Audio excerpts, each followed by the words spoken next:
abbiamo un discorso sull'arte pubblica tra Italia e Stati Uniti in particolare, con delle della pubblica anche in Europa, come abbiamo visto, perché poi Banks di questo arriva dall'Inghilterra, ma fondamentalmente ho provato a giocare tra gli Stati Uniti, anche perché dopo questa sera sarà anche più comprensibile, a volte per un certo tipo di arte pubblica non soltanto ci vogliono dei fondi cospicui che gli Stati Uniti prevedono molto spesso e con maggiore difficoltà altri luoghi d'Europa, non parliamo dell'Italia, che è sempre così poco per l'arte in generale. Ma a volte stasera si vedrà in particolare certa arte pubblica che vuole essere proprio, io direi, cioè proprio soverchiante, deve imporsi all'interno di uno spazio e modificarlo con la sua presenza.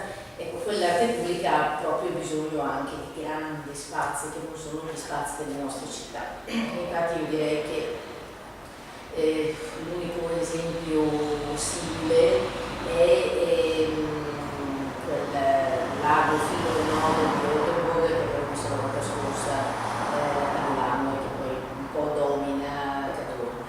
Comunque riprendo brevemente il discorso, tanto per tornare a toccare le tappe precedenti. Noi siamo partiti dalla nascita dell'arte pubblica, dell'idea di arte pubblica nel Novecento, e quindi abbiamo parlato del moralismo soloniano, dell'arte morale degli anni del fascismo, degli anni 30 in particolare, in Italia, e abbiamo fatto dei confronti con il muralismo messicano di Rivera Orozco, Siqueiros, e poi abbiamo scomodato anche Thomas Benton, il famoso maestro di Jackson Pollock, che mi piace ripetere ogni volta perché sono diametralmente opposti, eppure a volte gli allievi stupiscono i maestri. E quindi abbiamo fondato il discorso, cioè abbiamo cominciato a pensare a un modo di fare arte in grande per imporsi all'attenzione del pubblico, anche se il moralismo degli anni 30 è completamente diverso dall'arte pubblica successiva, ma nel tentativo e con la volontà di stabilire come un contatto più diretto e più emotivamente coinvolgente con il pubblico. D'altra parte non è una novità che le grandi dimensioni su cui spesso l'arte pubblica gioca, con esiti variabili, e non è una novità che sia emotivamente coinvolgente, perché lo sapeva già Genico con la zattera della Medusà del 1819, creando qualcosa di dimensioni straordinarie, visto che viene quasi tutta una parete al Louvre, complice anche il soggetto e l'idea di sublime, sapeva bene di fagocitare gli spettatori dentro a quel naufragio. Quindi le grandi dimensioni sono molto spesso alla base dell'arte pubblica, e torna a dire in particolare negli Stati Uniti. Questo è l'esempio di Robert Indiana con Love. Non so quanti esemplari di Love siano stati prodotti a partire dal 1970, quindi il primo è stato del 1970, e si sente infatti alle spalle di questo Love la pop art.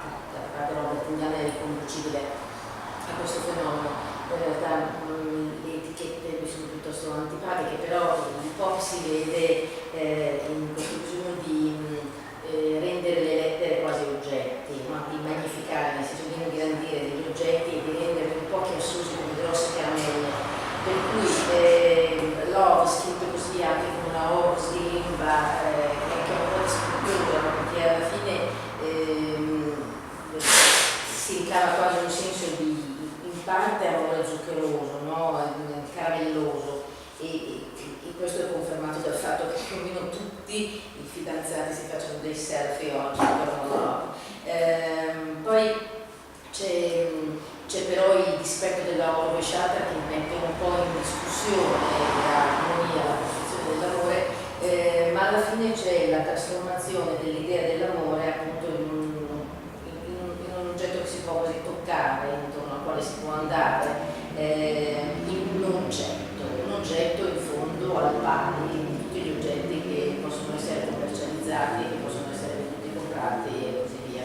Le sfumature sono molte, si vede uno scultore di questo tipo, si pensa un po' banale e solo divertente, poi se ci si pensa meglio in realtà riesce anche a provocare e senz'altro comunque a suscitare qualche pensiero, cosa che dovrebbe essere comunque prerogativa dell'arte contemporanea, anche quella meno piacevole, meno stuzzicante.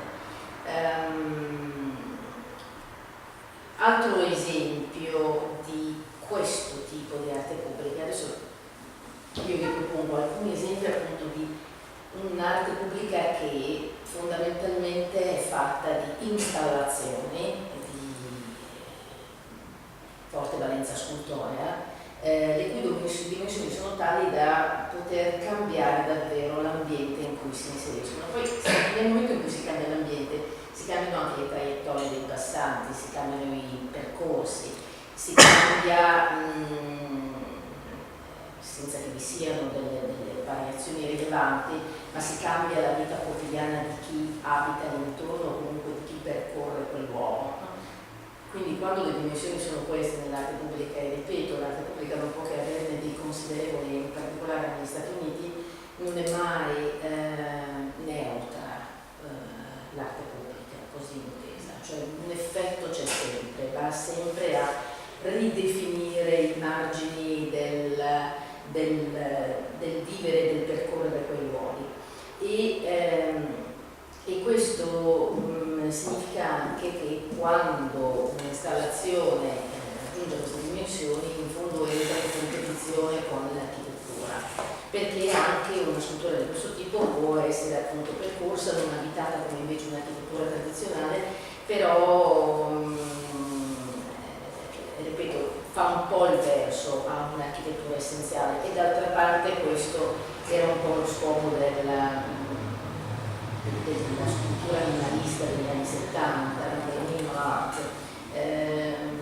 di cui si sente l'influenza di una scultura di questo tipo, eppure non voglio inserire nessun fenomeno particolare, perché è una scultura statica di grandi dimensioni di Alexander Coulter, che è flamingo ed è in una piazza di Chicago, e noi conosciamo di solito Alexander Coulter per i suoi mobiles, cioè per sculture di ben altro tipo mobili nell'aria. Ora ve ne propongo una più o meno contemporanea, Flamingo, che è del 1974, questo è un suo mobile del 1976 ed è di imponenti dimensioni, ma ne ha realizzati molto prima di più leggeri, e sono queste sculture invece collocate in ambienti chiusi, ma facendo in modo che l'aria scorra, perché devono veramente muoversi e volare, cambiare direzione e quindi cambiare anche la prospettiva dello sguardo dello spettatore.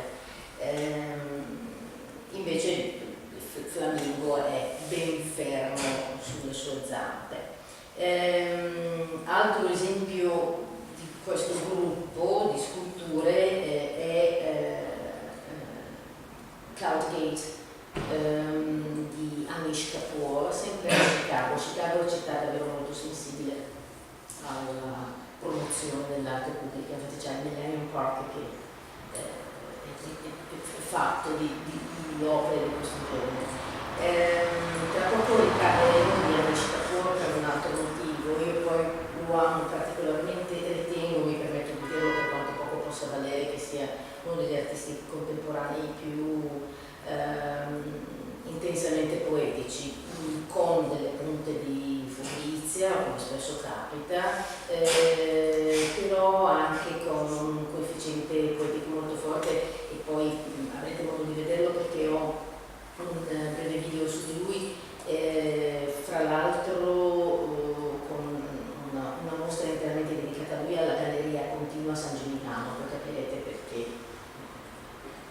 riferisco a quella mostra, visto che si sta parlando di arte pubblica, non dobbiamo parlare di mostre, ma c'è un'installazione alla galleria precedente, adesso verrà Brooklyn e che vi mostrerò. Allora, vi stavo dicendo, opere di questo tipo cambiano davvero il contesto.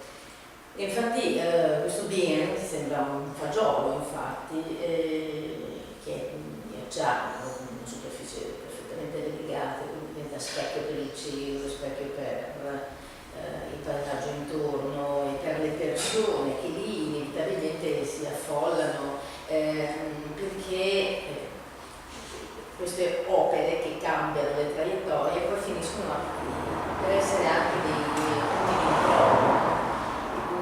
Questo è il primo sintomo di quando uno spazio pubblico funzioni, e dal punto di vista architettonico e dal punto di vista artistico, diventa uno spazio di aggregazione. Io ricordo anni fa, ma non ricordo a che proposito, ma ricordo di averlo detto proprio in questa sede, si stava parlando del Centre Pompidou e si diceva che era si capiva subito che nonostante il Centre Pompidou di Veneziano fosse arrivato con un'astronave, con una navicella spaziale in quel posto, che era anche caratterizzato da un certo degrado sociale, aveva incominciato a raccogliere davanti a sé, nella piazza davanti a sé, giovani, persone più varie, cioè lo spazio aveva incominciato ad animarsi nel giro di poco tempo, e quando la gente istintivamente si raccoglie intorno a qualcosa è perché viene a crearsi qualche armoniosa cucitura che riesce a tenere insieme anche le persone. Quindi intorno a questo Bien si raccolgono molte persone e lì si specchiano e guardano il mondo, l'oggetto in sé è poca cosa, ma è il fatto che diventi uno specchio un po' convesso, no? E quindi porti una parte di cielo interna e rovesci un po' gli spazi e quindi faccia immaginare una dilatazione dello spazio, una percorribilità artificiale di spazi altri, no? Perché l'arte sta sempre, l'arte è artificio, così, artificialmente suggerisce altro rispetto a quello che è esperibile quotidianamente. Altro esempio interessante, perché ovviamente kitsch, ma lui è il re del kitsch, è visibile proprio in questo momento tra maggio e giugno, perché l'arte pubblica può essere anche temporanea, non solo permanente. Flamingo di Alexander Calder è senz'altro permanente, il Bien di Anish Kapoor anche, ma questa Sisi ballerina seduta di Jeff Koons al Rockefeller Center a New York è temporanea, quindi in giugno viene rimossa, ed è gonfiabile, di enormi dimensioni e gonfiabile. Allora, probabilmente tutti voi conoscerete Jeff Koons per essere stato anche il marito di Cicciolina, e questa è già una dichiarazione di intenti. Lui ha sempre lavorato come una sorta di post-pop, devo usare le etichette, scusate, un post-pop fortemente calato in una dimensione postmoderna con poi lo specifico del kitsch, no? Trasforma in arte quello che comunemente è inteso come cattivo gusto. E questa Sisi ballerina è stata ritirata proprio da una statuetta di porcellana, a meno che non sia davvero molto sofisticata, è un oggettino anche un po' triviale, quindi è gonfiabile, perché la gonfia non si risolve, che non si distrugga e poi la ripropongono. È un po' un incubo, Jeff Koons, non ho visto, non ci sono stata, ma deve essere inquietante la sete di ballerina di queste dimensioni, ma lui, forse ve lo ricorderete, in passato ha realizzato anche animali di enormi dimensioni con degli elementi vegetali, dei fiori. Per esempio ha dedicato a Jeff Koons un'importante retrospettiva. Io ero lì in quel momento, ho visto la retrospettiva, in parte ingodibile e in parte invece deliziosa, almeno per un oggetto che fa proprio un mostro, che chi ce l'ha però è molto interessante anche concettualmente.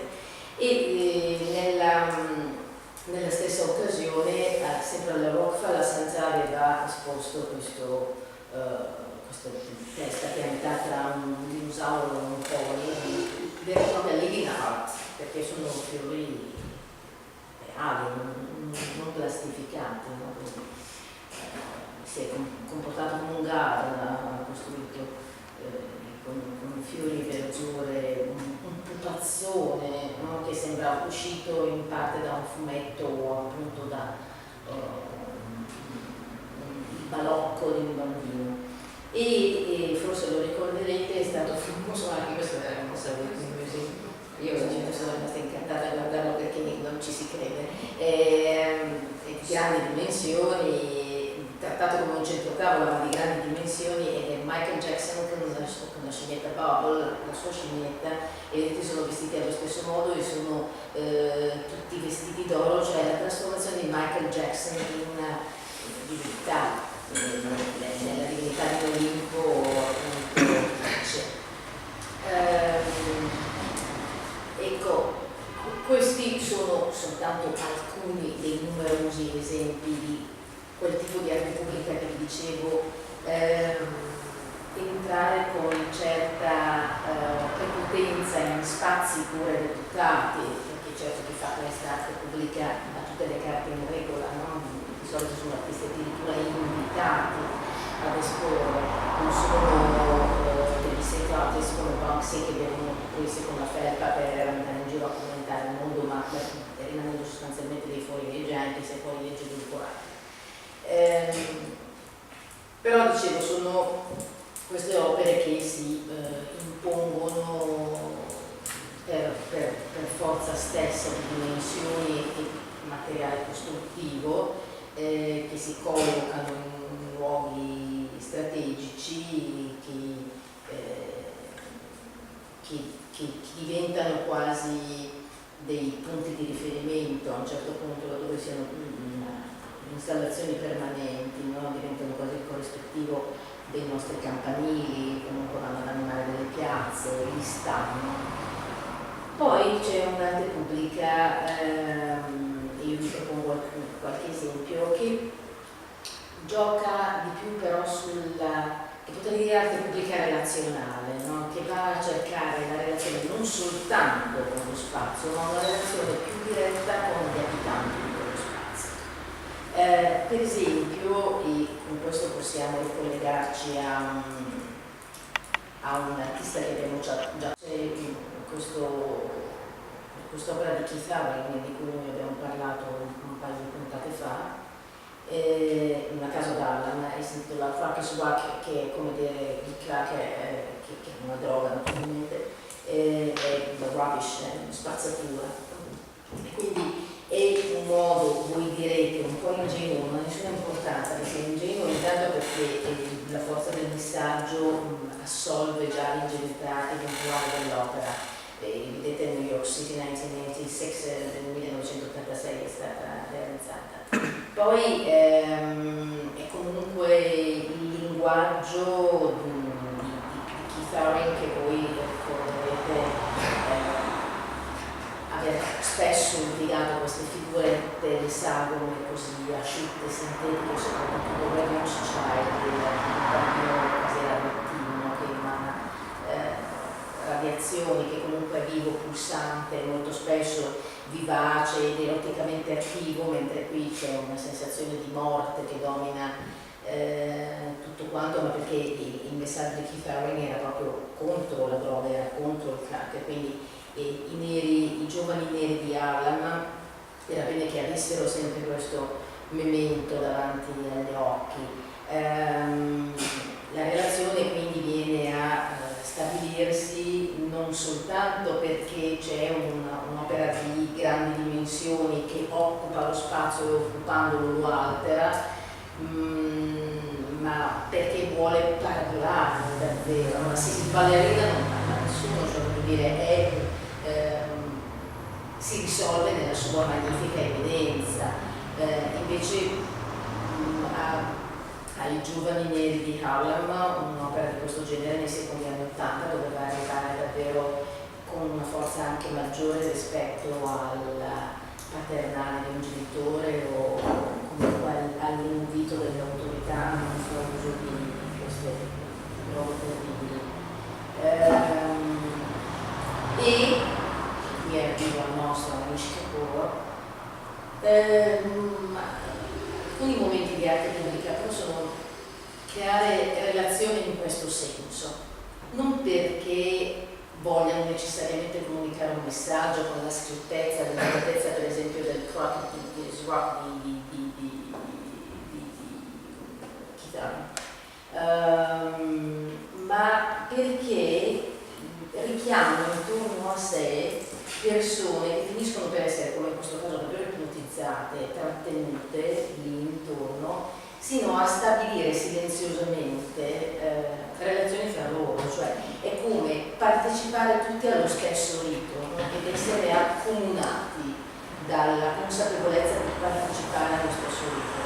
Perché i passanti che vagano attraverso le zampe di flamingo di Alexander Poldra non sono lì per lo stesso motivo, si trovano a passare, vanno, attraversano uno spazio, ma gli spettatori che si raccolgono intorno a questo luogo che è a Brooklyn, questo luogo di Anish Kapoor, quindi con acqua vera e propria che continua a girare intorno, che si autoalimenta, che scende, risale e che ha la forza anche molto inquietante del grande mulinello, no? Del corpo. Ecco, gli spettatori che si raccolgono intorno è come se, non dico partecipassero a un rito, ma assistessero alla rappresentazione di qualcosa che ha in sé una straordinaria forza vitale e al tempo stesso incute certa paura. Allora io non vi faccio tanto vedere il video di questo uomo preso a Brooklyn, perché basta questa immagine per capire bene cosa sia, ma vi mostro un bel documentario su Anish Kapoor in relazione alla mostra che vi dicevo alla Galleria Continua, in cui ha installato, e questo era il precedente importante, un orgo, ma proprio nel pavimento della galleria, e vedrete voi l'effetto, insieme ad altre sue opere, perché mi piace comunque presentarvelo anche attraverso opere che non c'entrano niente con l'arte pubblica, ma che danno il senso, che danno il polso della sua abilità scultorea. Lui ha un senso straordinario della materia, della sua varietà e del colore e della relazione con la materia, di stabilire con uno spazio in termini molto spesso di carità, no? di grembo e poi tanto altro. Vi mostro questo.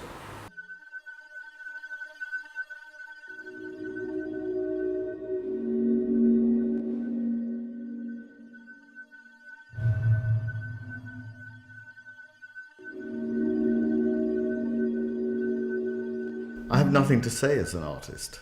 I'm not interested in, what I know. What I know. The job of an artist, the work of an artist, is not to do with what we know. The artist is like a fool, like an idiot, going on a journey to discover something. And I think it is the quality of that discovery which is the mysterious mythology of the artist. And that's what I hope I'm doing.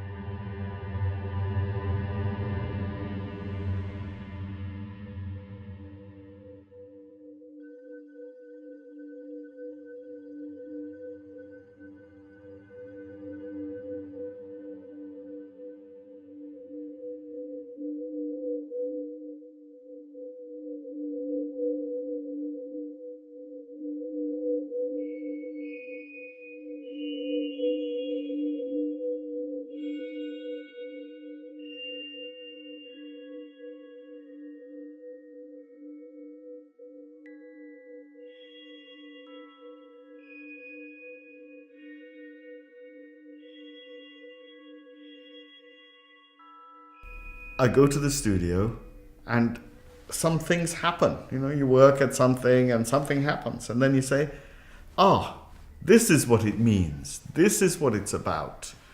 And then you make something, and then some months later, you're in the studio again, and you make something else, and it's about the same things.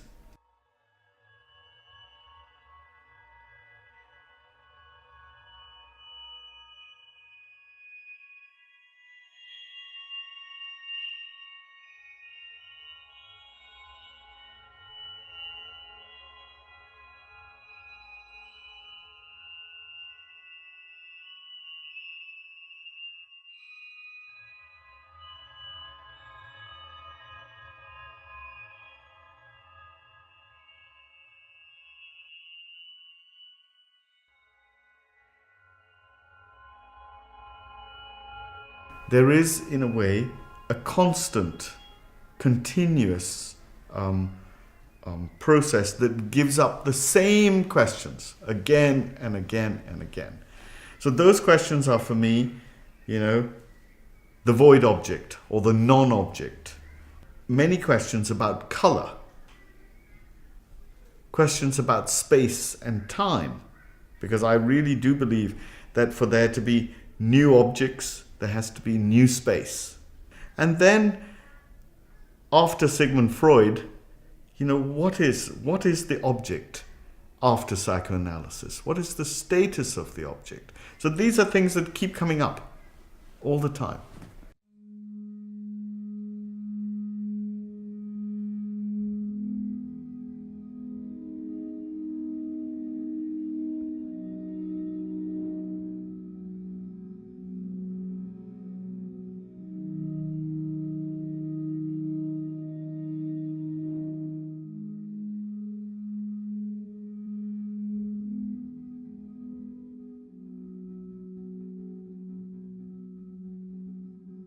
One of the things I'm interested in is the idea that the object is unlimited. The physical object always has a non-physical counterpart, and that the two are in some strange dialogue. But when it's right, the physical object is not limited by its physical self. Now, if we think of ourselves, our bodies, as an object, we occupy ourselves. But I know that I am not just this. I think the same is true of all those things that we reflect upon as art. It's a very special condition. But in art, there is this possibility of the object being something else. I'm interested in that.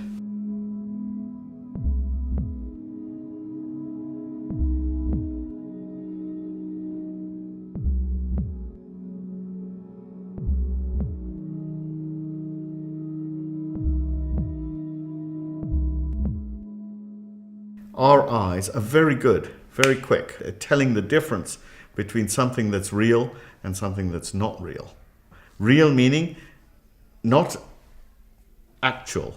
Real meaning well conceived, well thought about, well made, let's say spiritually real, psychically real. And we know the difference.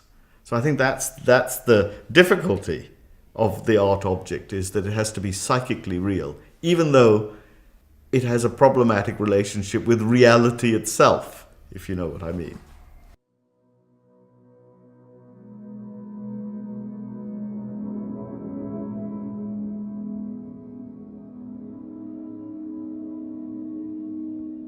I'm very interested in color.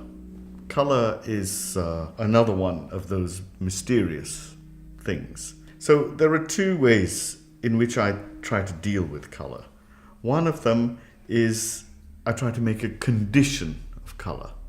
It's not a painted surface. It's a condition. So I want to make something that's red in such a way that its redness occupies the whole space of your vision.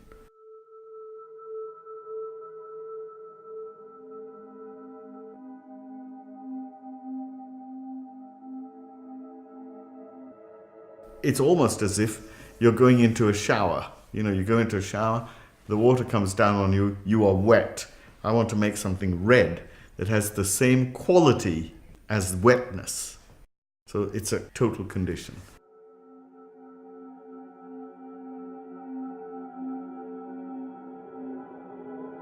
The other thing about color is that it changes space. Especially very intense monochrome, it's as if it makes more space. And I'm interested in that as a question. It means that color's abstract. Color, while we associate it with natural things, real world things, in its essence, it is abstract. And it's that abstract quality that makes space.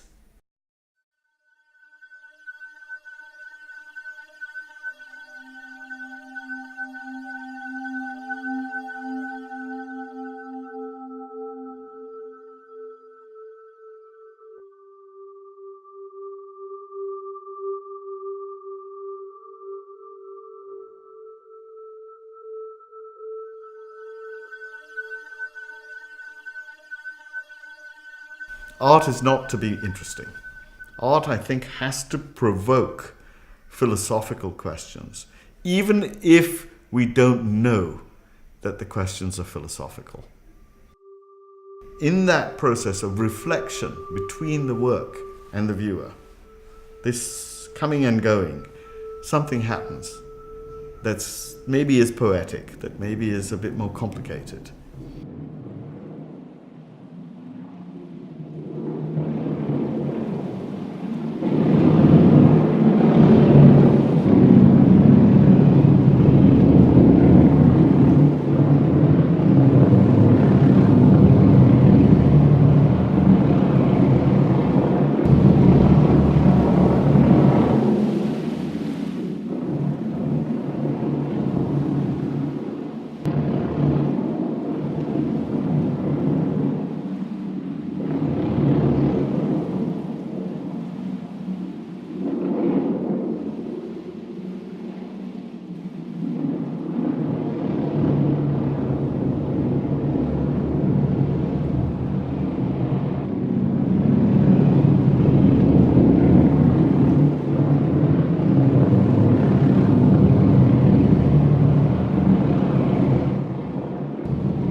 Sì, d'accordo, il Borgo in sé per sé, io lo chiamo Borgo, insomma, siamo in meglio, come si volete, è molto bello, però non capisco che bisogno ci sia di inserire nell'arte contemporanea qualcosa che si trova in natura e che quindi può essere osservato in natura. Sarà San questo è vero. Il problema è che, questo mi sembra di aver notato spesso nell'arte contemporanea proprio più aggiornata, c'è a volte una volontà quasi di compensazione di quelle che sono diventate le nostre carenze per fretta, velocità e trascuratezza.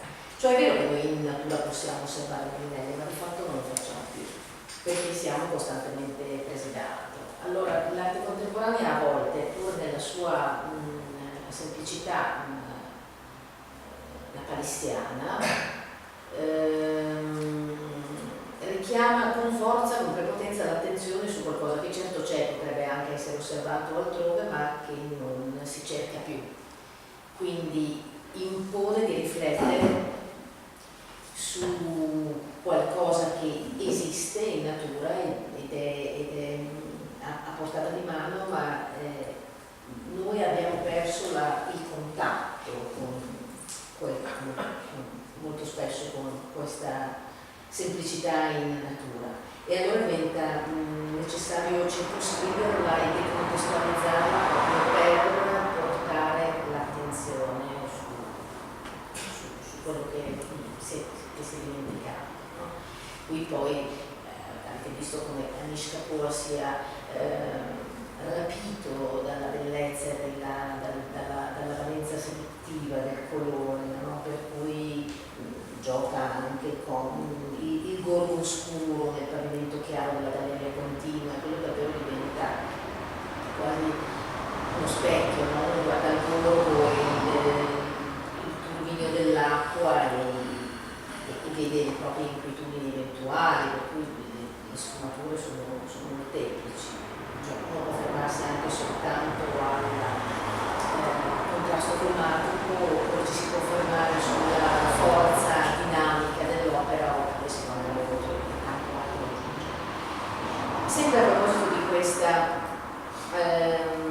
arte pubblica relazionale, vi propongo un esempio che io trovo davvero molto interessante anche per la semplicità straordinaria di materiali impiegati, e forse anche questo potrebbe interessare ai soci e alla mostra dei soci.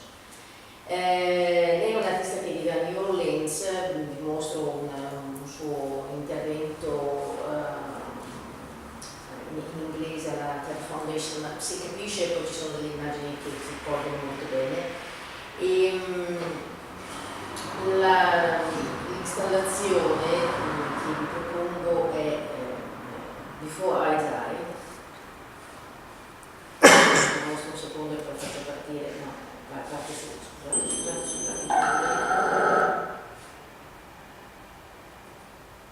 Before I Die. Cioè, lei ha collocato, credo dal 2011 fino al 2017, tristemente forse l'ultimo intervento deve essere stato nel 2017, ha collocato queste lavagne dotate di gessetti colorati, gessetti bianchi, punti di 2000 città in 70 paesi, e non contemporaneamente, nel corso degli anni a partire dal 2011, e la frase che lei suggerisce è semplicemente questa: Before I die I want to, cioè prima di morire voglio. E la gente con massima libertà è invitata a completare la frase, quindi a esprimere una volontà, un desiderio, e vuol dire che è molto semplice tutto ciò, certo che è molto semplice, però intanto la gente si raccoglie intorno a una sollecitazione che arriva da un artista e si trova a riflettere su qualcosa su cui forse normalmente non si riflette mai. Infatti, cioè non comunque in questi termini, non si ragiona sull'urgenza di fare qualcosa di fondamentale prima che non ci sia più tempo. Glielo sentirete dire, lei che si chiama Candy Chan, ha perso colei che ha fatto da madre all'improvviso e ha sofferto straordinariamente, e da questa sofferenza è nata la sua riflessione su Before I Die. Nel breve documentario vedrete anche altri esempi di suoi interventi, per esempio a volte sollecita la partecipazione del pubblico, il più vario e anonimo, semplicemente con i post-it, quindi con dei foglietti su cui c'è una domanda a cui bisogna rispondere, e quindi vedete che i costi sono minimi e volendo, adesso io non voglio condizionare i soci, ma una parete di questa casa potrebbe anche essere tappezzata di posti di questo genere, con frasi debitamente, con frasi o con questions, con domande debitamente formulate. Quindi cioè, niente è impossibile quando c'è un po' di brio inventivo. Quindi proviamo a vedere il documentario. There are a lot of ways the people around us can help improve our lives. We don't bump into every neighbor, so a lot of wisdom never gets passed on. But we do share the same public spaces. So over the past few years, I've tried ways to share more with my neighbors in public space, using simple tools like stickers, stencils, and chalk. And these projects came from questions I had like, how much are my neighbors paying for their apartments? How can we lend and borrow more things without knocking on each other's doors at a bad time? How can we share more of our memories of our abandoned buildings and gain a better understanding of our landscape? And how can we share more of our hopes for our vacant storefronts so our communities can reflect our needs and dreams today? Now, I live in New Orleans, and I am in love with New Orleans. My soul is always soothed by the giant live oak trees, shading lovers, drunks, and dreamers for hundreds of years. And I trust a city that always makes way for music. I feel like every time someone sneezes, New Orleans has a parade. The city has some of the most beautiful architecture in the world, but it also has one of the highest amounts of abandoned properties in America. I live near this house, and I thought about how I could make it a nicer space for my neighborhood. And I also thought about something that changed my life forever. In 2009, I lost someone I loved very much. Her name was Joan, and she was a mother to me. And her death was sudden and unexpected. And I thought about death a lot. And this made me feel deep gratitude for the time I've had, and brought clarity to the things that are meaningful to my life now. But I struggle to maintain this perspective in my daily life. I feel like it's easy to get caught up in the day-to-day and forget what really matters to you. So with help from old and new friends, I turned the side of this abandoned house into a giant chalkboard and stenciled it with the fill-in-the-blank sentence, "Before I die, I want to." So anyone walking by can pick up a piece of chalk, reflect on their lives, and share their personal aspirations in public space. I didn't know what to expect from this experiment, but by the next day, the wall was entirely filled out, and it kept growing. And I'd like to share a few things that people wrote on this wall. Before I die, I want to be tried for piracy.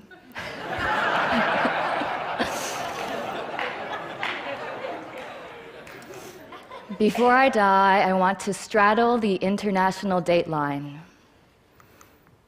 Before I die, I want to sing for millions. Before I die, I want to plant a tree. Before I die, I want to live off the grid.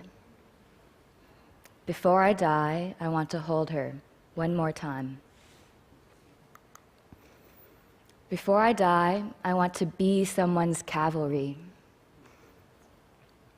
Before I die, I want to be completely myself. So this neglected space became a constructive one, and people's hopes and dreams made me laugh out loud, tear up, and they consoled me during my own tough times. It's about knowing you're not alone. It's about understanding our neighbors in new and enlightening ways. It's about making space for reflection and contemplation and remembering what really matters most to us as we grow and change. I made this last year and started receiving hundreds of messages from passionate people who wanted to make a wall with their community.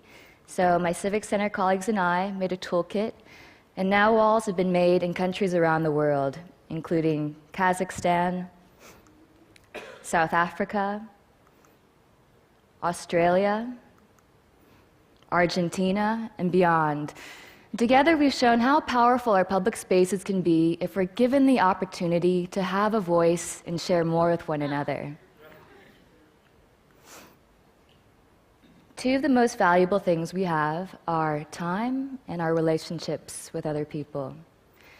In our age of increasing distractions, it's more important than ever to find ways to maintain perspective and remember that life is brief and tender. Death is something that we're often discouraged to talk about or even think about, but I've realized that preparing for death is one of the most empowering things you can do. Thinking about death clarifies your life. Our shared spaces can better reflect what matters to us as individuals and as a community. And with more ways to share our hopes, fears, and stories, the people around us can not only help us make better places, they can help us lead better lives. Thank you. Nella vita sono il tempo e le relazioni umane e la consapevolezza poi che la vita è così breve e fragile, no? E quindi è bello pensare a quello che per noi è un po' il senso del nostro vivere. Allora, cosa c'è di artistico? L'artistico è il concetto virtualmente e la volontà di estendere un'idea a una partecipazione ampissima, la più ampia e lasciata anche molto libera, quindi qui non c'è neanche una forma, non c'è una materia, non c'è il colore di Anishkapur, non c'è il cosismo tecnico, ma tutto un procedere per, da un lato, rivitalizzare dei luoghi, perché avete visto la casa abbandonata è diventata una lavagna nera su cui scrivere qualcosa di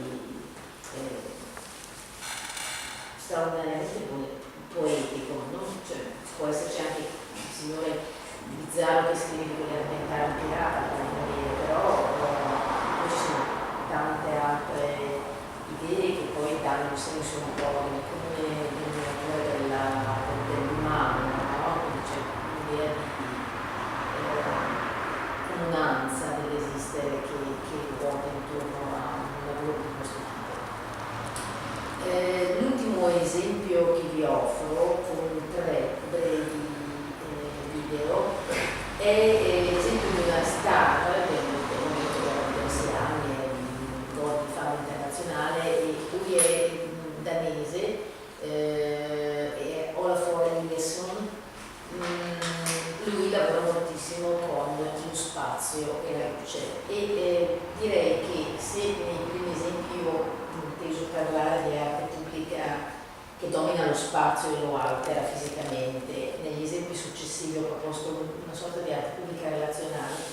Questa è un'arte pubblica esperienziale, se possibile, cioè suggerisce la possibilità di fare un'esperienza, e un'esperienza che coinvolga i sensi in un modo diverso, cioè la creazione di ambienti paralleli rispetto a quelli che ospitano l'installazione e con la capacità di introdurre artificialmente una dimensione che coinvolge i sensi e le emozioni, no? In cui è proprio la trasformazione del mondo in cui si vive in un altro tipo di mondo, attraverso la luce del materiale molto spesso mobile e dinamico come l'acqua, come vedrete, e la nebbia. Quindi vi offro prima l'esempio di cascate che ha creato artificialmente a New York City. Vedete una contemporaneamente ce n'erano altre 3, quindi 4 nella città. Poi, e questo mi è particolarmente caro, la Yellow Fog a Vienna, che è permanente, è un'installazione permanente, cioè è stata installata nel 2008 ma c'è ancora. E quindi vicino al Graben a un certo punto si raggiunge una piazza, un Hof, e verso sera, ogni giorno verso sera, sale improvvisamente della nebbia gialla che poi si illumina sempre intensamente e fa perdere la percezione della piazza e dello spazio in cui si è e improvvisamente inserisce in un'altra, come c'è quella nebbia che è la sua stessa natura è ambigua e quindi fa perdere il senso dell'orientamento, anche se è un intervento minimo rispetto ad altri più drammaticamente intensi da questo punto di vista, no? Perché ha fatto delle installazioni a Versailles più forti. E poi mi permetto di farvi ricordare il progetto per cui è diventato famoso, che non è arte pubblica, nel senso che non è stato esposto all'esterno, ma che è il suo weather project e che è la realizzazione di un sole artificiale, e voi vedrete la reazione dei londinesi, cioè i londinesi abituati al grigio e alle nebbie, se ce ne sono ancora come prima, e alle piogge, ma non solo per questo, poi commento meglio. Quindi incomincio con le cascate a New York. Scusate, è andato via tutto.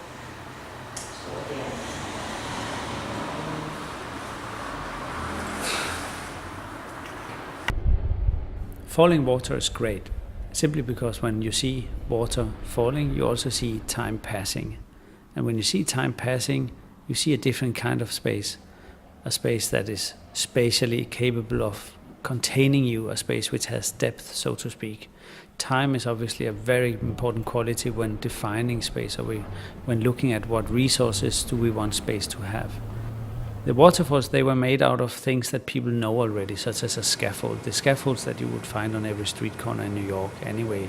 So the mechanics, or the sort of system out of which the waterfalls were made, was something people could identify with. They would say, oh, I know this kind of scaffold, I have it down the street from me.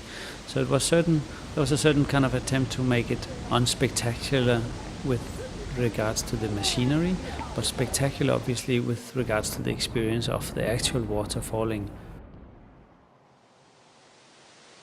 When talking about public space, I think interventions are not just about the things you put into the public space, but it's also about doing something to public space which helps the people in the space to evaluate the structure of the space or the construction of the space. This is why, for instance, a waterfall is obviously both a great sculpture or a great work of art, I think, on one side, but it's also a great comment or a great way of investigating what is public space is made of.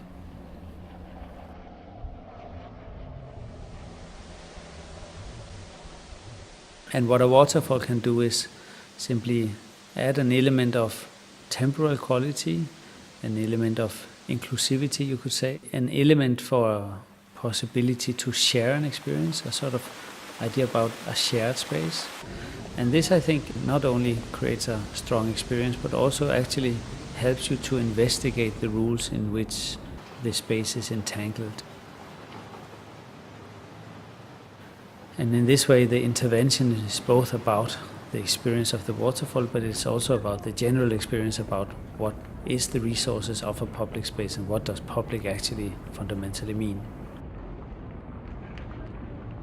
In that way, waterfalls are sort of space producers or space machines somehow.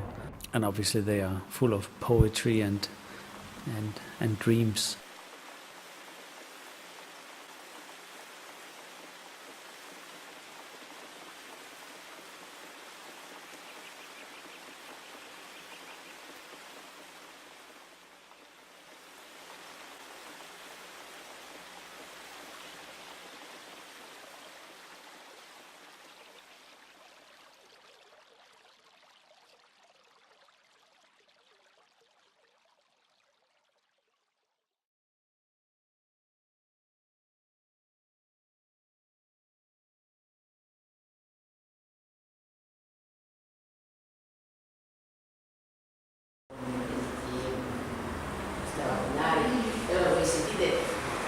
semplicità oggettiva, l'acqua è acqua, e chi volesse vedere delle cascate potrebbe andare a cercare dove ci sono. Intanto queste sono cascate artificiali inserite all'interno di spazi dominati dai grattacieli, quindi contro la fisicità, la solidità dei grattacieli c'è la trasparenza di un grattacielo d'acqua, quindi sono giochi anche di questo tipo.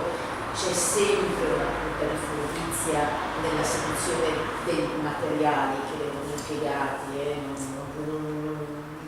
gli artisti non sono necessariamente delle armi pure, però l'effetto che viene a crearsi è comunque qualcosa del genere visivamente rapisce, e l'arte pubblica è fatta per confrontarsi con lo spazio esterno, per dialogare con lo spazio esterno, ma anche sempre un po' è fatta per rapire, per incantare, più dell'arte oggettuale, circoscritta, contenuta. Questa è la Yellow Fog a Vienna, rende fino a un certo punto, ma è il massimo che ho trovato.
della stagione.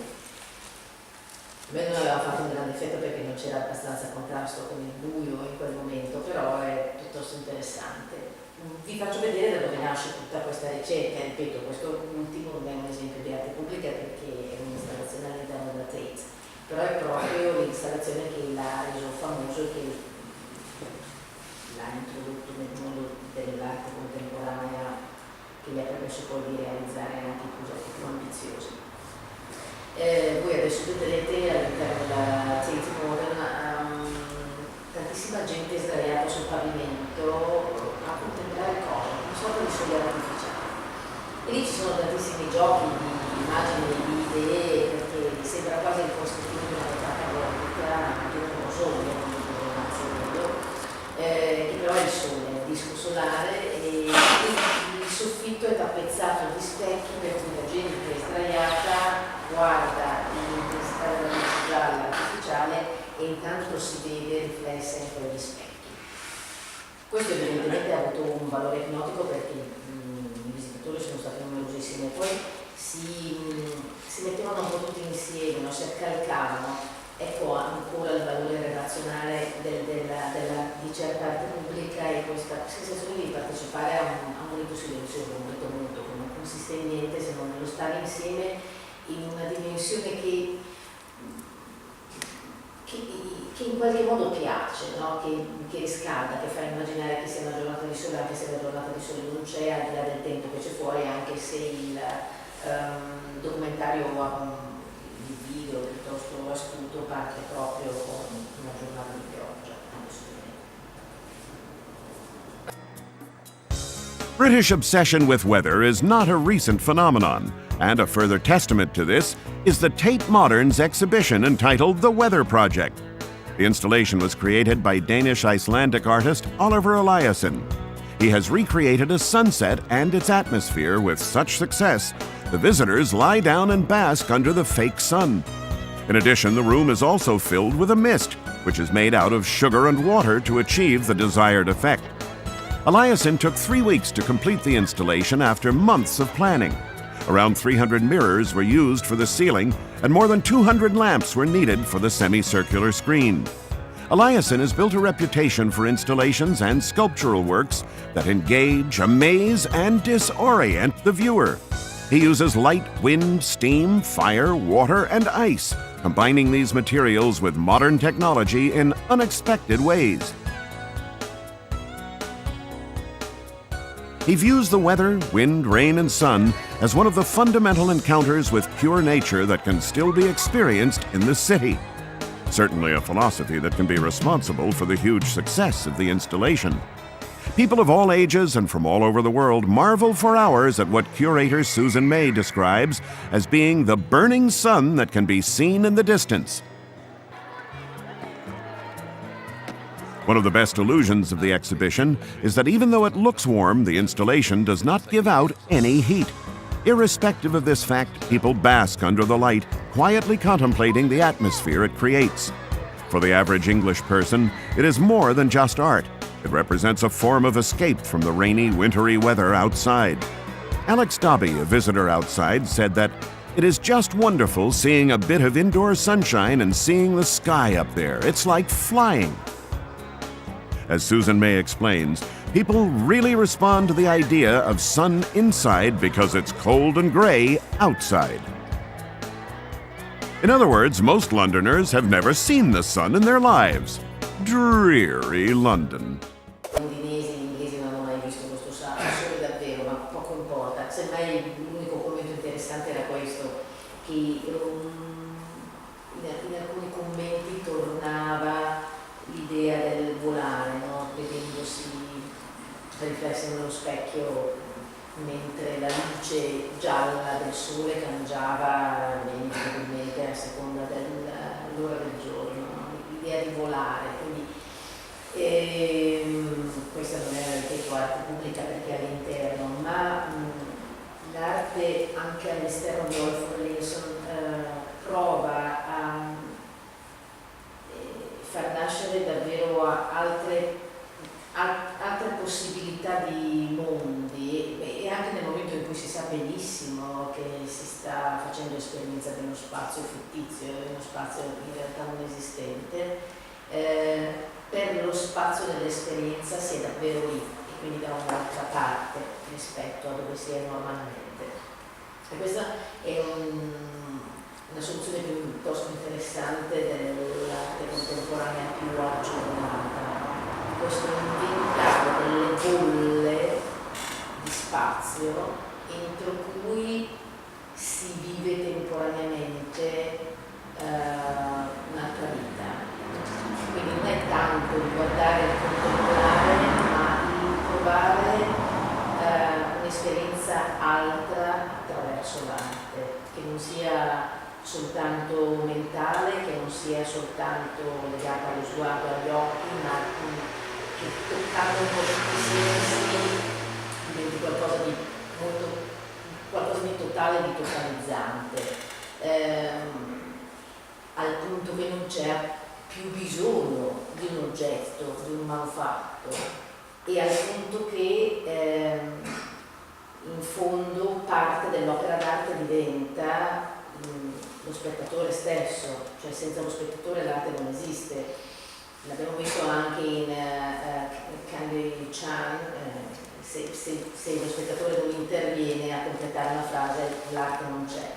Ma nella creazione di un environment alla maniera di Olafur Eliasson c'è qualcosa di più, ma perché non c'è neanche bisogno di lasciare traccia, perché la traccia rimane dentro allo spettatore e quindi è come se l'opera d'arte venisse interiorizzata e metabolizzata dallo spettatore, e poi l'opera d'arte vera e propria è quello che rimane in ognuno dei visitatori, in ognuno degli spettatori, al di là dell'installazione vera e propria. Quindi in questo senso è piuttosto interessante, anche se ripeto rimangono punti di astuzia in tutto ciò che non bisogna perdere di vista, perché lo spettatore non ingenuo si accorge anche della parte piaciona,